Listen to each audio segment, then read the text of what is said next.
नमस्कार, good morning, सुप्रभात। आप सभी का हार्दिक स्वागत है। यहाँ पर विज्ञान के 25 महत्वपूर्ण क्वेश्चंस लेके आया हूँ, जो कि एमपी पुलिस में आने की 100% संभावना है। आ सकते हैं इनमें से कई क्वेश्चंस, और मैं यहाँ पर कुछ क्वेश्चंस रिवीजन के तौर पे रखा हूँ, ताकि आपको जो भी परीक्षा में आते हैं तो बन जाएँ। चलिए स्टार्ट करते हैं। रख हौसला वो मंजर भी होगा, प्यासे के पास चलकर समंदर भी होगा, थक कर ना बैठे मंजिल के मुसाफिर, मंजिल भी मिलेगी और मिलने का मज़ा भी होगा। चलिए देखते हैं। यहाँ पर पहला क्वेश्चन है, रेडियो सक्रियता की इकाई है। तो रेडियो सक्रियता की इकाई क्वेरी भी है, बेकुरल भी है, रदरफोर्ड भी है। इनमें से सही सभी हो जाएगा, तो डी ऑप्शन राइट हो जाएगा। रेडियो सक्रियता की इकाई होती है। हेनरी बेकुरर जो है रेडियो सक्रियता के बारे में बताया था, और क्यूरी ने खोज किया था, रदरफोर्ड भी। इन सभी में जो है, तो यदि दो ऑप्शंस राइट हो रहे हैं, तो यदि सभी ऑप्शन सही दे रहा है तो सभी ऑप्शन को टिक करिएगा। दूसरा क्वेश्चन है, सफ़ेद रक्त कण का मुख्य कार्य होता है। तो सफ़ेद रक्त कण का मुख्य कार्य होता है रोग प्रतिरोधक क्षमता धारण करना। तो यहाँ पर सी ऑप्शन राइट हो जाएगा, रोग प्रतिरोधक क्षमता। सफ़ेद रक्त WBC का कार्य होता है। इसका जीवन काल 2 से 5 दिन का होता है, 5 डेज। जबकि RBC का जीवन काल 120 दिन का होता है, ध्यान रखिएगा। RBC होता है रेड ब्लड कॉर्पसेल्स, और WBC होता है वाइट ब्लड कॉर्पसेल्स, इसका फुल फॉर्म होता है। नेक्स्ट क्वेश्चन है, 1 किलोवाट घंटा का मान होता है। तो 1 किलोवाट घंटा का मान 3.6 × 10⁶ जूल होता है, ध्यान रखिएगा। ये फर्स्ट ऑप्शन यहाँ पर राइट है। MB का प्रयोग किया जाता है। तो MB का प्रयोग मेगाबाइट्स के लिए किया जाता है, तो यहाँ पर बी ऑप्शन राइट हो जाएगा, मेगाबाइट।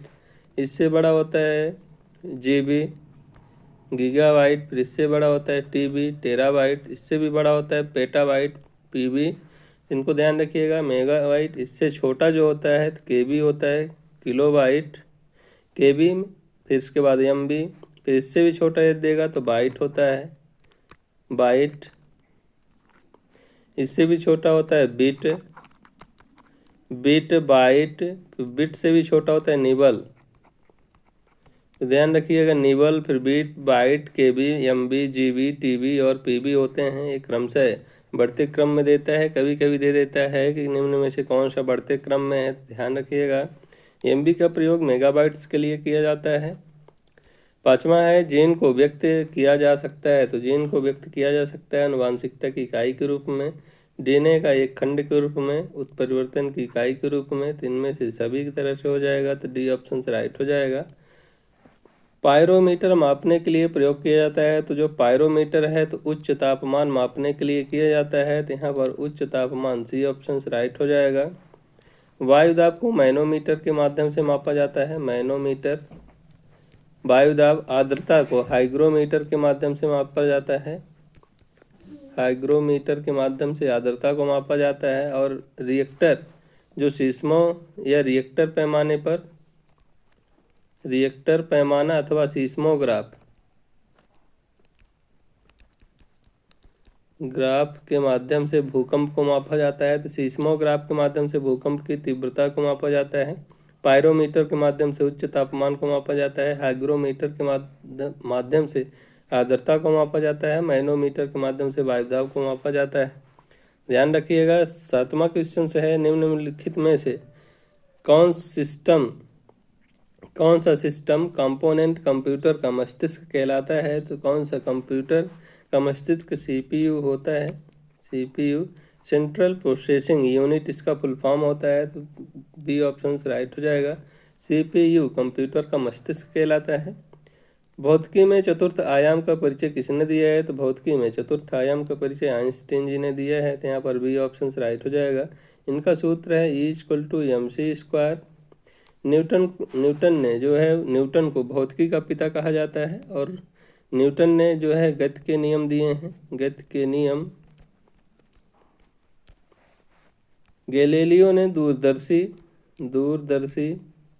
का आविष्कार किए हैं एवं इन्होंने गति के समीकरण दिए हैं। गति के समीकरण ध्यान रखिएगा। नील्स बोर जो है परमाणु के बारे में बताए हैं। 90 क्वेश्चन है। एंजाइम अनुपस्थित होता है तो एंजाइम किसमें नहीं पाया जाता है, तो एंजाइम विषाणुओं में नहीं पाए जाते हैं, तो यहाँ पर बी ऑप्शन राइट हो जाएगा। एंजाइम्स जो है विषाणुओं में नहीं पाए जाते हैं। और विषाणुओं की खोज जो है इवानोविस्की ने किया है। इवानोविस्की विषाणुओं की खोज किए हैं। जीवाणुओं की खोज जो है तो ल्यूवेनहॉक ने जीवाणुओं की खोज किए हैं। कवक जो है इसकी कोशिका भित्ति काइटिन की बनी होती है। काइटिन की बनी होती है, ध्यान रखिएगा कवकों की कोशिका भित्ति। 10वां है पराध्वनिक विमान उड़ते हैं। तो जो पराध्वनिक विमान होते हैं ध्वनि की चाल से अधिक उड़ते हैं, तो ध्वनि की चाल से अधिक, यहाँ पर डी ऑप्शन से राइट हो जाएगा। पराध्वनिक विमान उड़ते हैं तो ध्वनि की चाल से अधिक उड़ते हैं। ध्वनि की तीव्रता जो है, ध्वनि की तीव्रता डेसिबल में मापी जाती है, डीबी। ध्यान रखिएगा ध्वनि की तीव्रता को डेसिबल में मापा जाता है। 60 डेसिबल की जो ध्वनि होती है सामान्य बातचीत की ध्वनि होती है। सामान्य बातचीत की ध्वनि होती है, बातचीत जो हम आपस में करते हैं, तो 60 डेसिबल की ध्वनि रहती है। 40 डेसिबल की ध्वनि जो है दरवाज़ा जब आप खोलते हैं, दरवाज़ा, उसकी ध्वनि होती है 60 डेसिबल।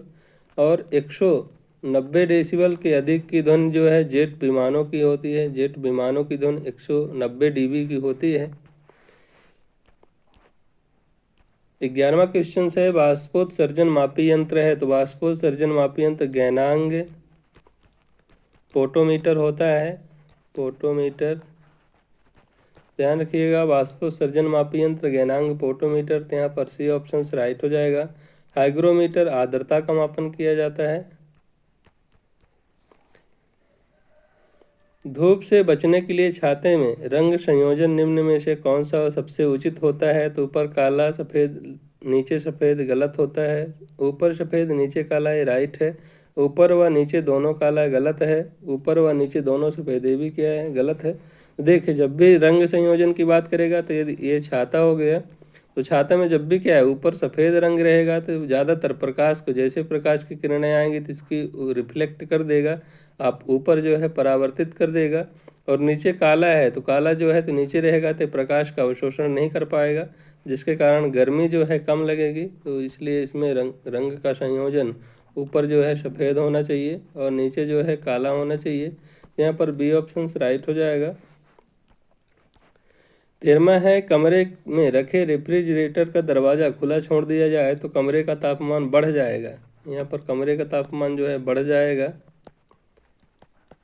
यहाँ पर देखिए कमरा रेफ्रिजरेटर के भीतर के ताप तक ठंडा हो जाएगा, गलत है। कमरा रेफ्रिजरेटर के अंदर से भी ताप तक ठंडा हो जाएगा, ये भी गलत है। कमरा धीरे धीरे गर्म हो जाएगा, ये भी राइट है। कमरे में वायु का ताप अविवर्तित रहेगा, तो गलत है। जब भी आप कमरे का दरवाज़ा खुला रखेंगे और रेफ्रिजरेटर का दरवाज़ा खुला छोड़ देंगे तो कमरा धीरे धीरे क्या है, गर्म हो जाएगा। 14वां जलीय पारिस्थितिक तंत्र में अपघटक के उदाहरण हैं। तो जलीय जो जल में, जैसे तालाब हो गया, समुद्र हो गया, और जैसे अन्य छोटे छोटे हो गए, उसमें अपघटक के कार्य कौन करते हैं। तो जीवाणु, बैक्टीरिया और कवक जो होते हैं अपघटक के कार्य करते हैं। यहाँ पर सी ऑप्शन राइट हो जाएगा।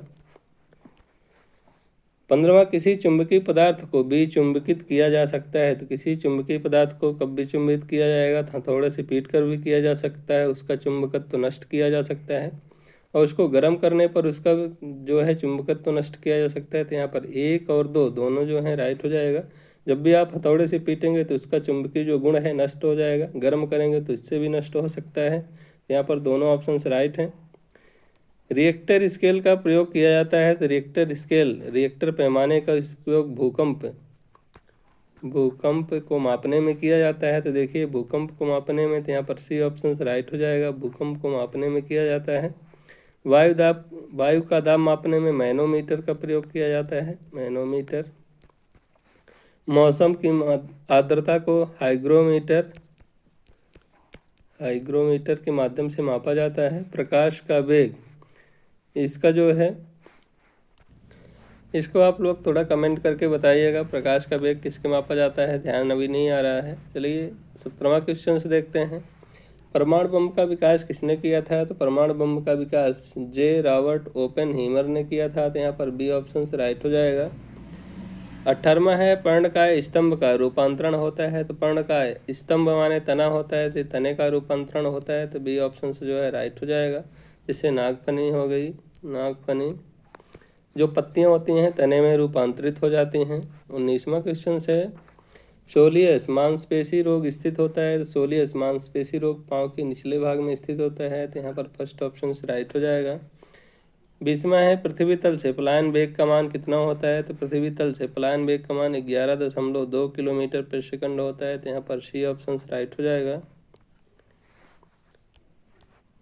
11.2 किलोमीटर पर सेकंड की वस्तु से यदि किसी हम वस्तु को ऊपर फेंकते हैं 11.2 किलोमीटर प्रति सेकंड की दर से यदि हम फेंकेंगे ऊपर, तो क्या है, गुरुत्वीय त्वरण का जो पृथ्वी का गुरुत्वीय त्वरण होता है इसको ये क्या है, पार कर जाएगा और पुनः से लौट कर पृथ्वी में नहीं आएगा। इसी को पलायन वेग कहते हैं। 21वां है, जब गर्म पानी को मोटे कांच के गिलास के ऊपर छिड़का जाता है तो वह टूट जाता है, इसका क्या कारण हो सकता है? तो अचानक ही गिलास विस्तारित हो जाता है, तो यहाँ पर फर्स्ट ऑप्शन से राइट हो जाएगा। जब भी आप गर्म पानी डालेंगे कांच पर तो अचानक विस्तारित होगा और टूट जाएगा। 22वां है, किसी अपारदर्शी वस्तु का रंग उस रंग के कारण होता है जिसे वह क्या करता है, परावर्तित करता है, तो यहाँ पर डी ऑप्शन से राइट हो जाएगा। यहाँ पर सी ऑप्शन से राइट हो जाएगा। जो भी जितना प्रकाश प्रवर्तित करेगा हमें उसी रंग का दिखाई देगा। जैसे कोई वस्तु लाल दिखाई दे रही है तो वो हमें जो है लाल रंग परावर्तित कर रही है, सफ़ेद दिखाई दे रही है तो सफ़ेद जो है परिवर्तित कर रही है। तो जो भी वस्तु हमें जिस रंग की दिखाई देती है उसी रंग को परावर्तित करती है, तो यहाँ पर परावर्तन के कारण दिखाई देता है। 23वां क्वेश्चन से, एक अच्छे ईंधन के लिए आवश्यक शर्तें हैं। तो एक अच्छा ईंधन होना चाहिए, उसका ऊष्मीय मान जो है उच्च होना चाहिए, आसानी से दहनशील होना चाहिए, इसका ज्वलन ताप जो है संयुक्त होना चाहिए। तो ये भी राइट है, उपयुक्त सभी। यहाँ पर डी ऑप्शन से राइट हो जाएगा। किस पेट्रोलियम कंपनी ने स्पीड नामक एक उच्च गुणवत्ता वाले पेट्रोल को बाजार में उतारा है? तो यहाँ पर भारत पेट्रोलियम ने उतारा है, फर्स्ट ऑप्शन से राइट हो जाएगा। 25वां है, डबल रोटी के निर्माण में किस कवक का प्रयोग किया जाता है? तो सैकेरोमाइसिस का उपयोग किया जाता है, तो यहाँ पर सी ऑप्शन से राइट हो जाएगा। सैकेरोमाइसिस डबल रोटी के निर्माण में किया जाता है। तो ये सभी हमारे 25 क्वेश्चन थे। आपको कैसे लगे कमेंट करके ज़रूर बताइएगा, और पहली बार वॉच कर रहे हैं तो प्लीज़ सब्सक्राइब जरूर करिएगा चैनल को, लाइक करिएगा, वीडियो को शेयर करिएगा दोस्तों के साथ। मिलते हैं नेक्स्ट MCQ में, तब तक के लिए बाय, जय हिंद, वंदे मातरम।